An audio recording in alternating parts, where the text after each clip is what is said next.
క్రైస్తవులమైన మనందరము యేసు ప్రభు శిష్యులము. సంఘములో ఏ స్థాయిలో ఉన్నవారైనను సరే క్రీస్తు శరీరంలో అంగాలము. మనము చేసే బోధలు, మనము వినే బోధలు యేసుక్రీస్తు బోధలను ప్రతిబింబించి ఉండాలి. ప్రభువు చెప్పిన విధంగా బోధను అనుసరించాలి. బోధించువారు క్రీస్తు బోధ, అపోస్తలుల బోధ ప్రామాణికమని గ్రహించి ఆ విధంగా బోధించేవారుగా ఉండాలి. వినువారు మరింత జాగ్రత్తగా ఉండాలి. ఎందుకంటే మనము మాట్లాడు ప్రతి మాట తీర్పునకు వస్తుంది. మనము విను బోధలు మనలను పరలోకమునకు చేర్చకపోవచ్చు.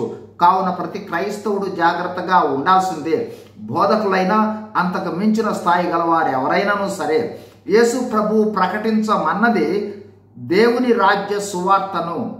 ప్రభువు ప్రకటించినది కూడా రాజ్య సువార్తనే.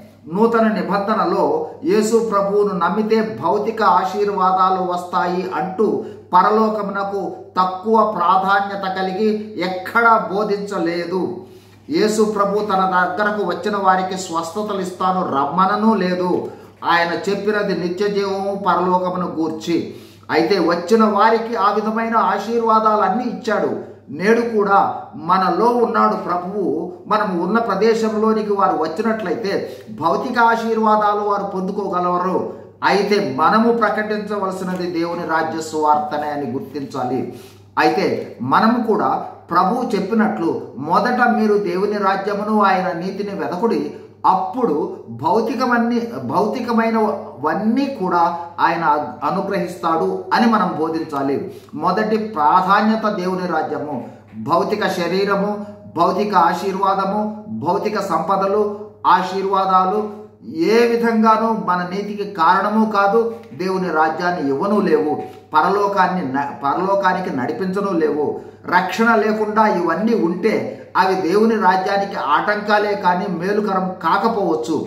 దేవుని రాజ్యమును, దేవుని నీతిని పొందుకున్న తరువాత దేవుడు ఆత్మస్వరూపిగా మానవులలోనికి వస్తాడు. కావున అప్పుడు మనకు అవసరమైనవన్నీ దేవుడిస్తాడు. అప్పుడు భౌతిక ఆశీర్వాదాలన్నీ దేవుని రాజ్యంలో మహిమ పొందుటకు, దేవుని మహిమ కొరకు ఉపయోగించగలము. యేసు ప్రభు వచ్చినది పాపులను రక్షించటానికి. నేను పాపుల కోసమే వచ్చాను అని అన్నాడు ప్రభువు.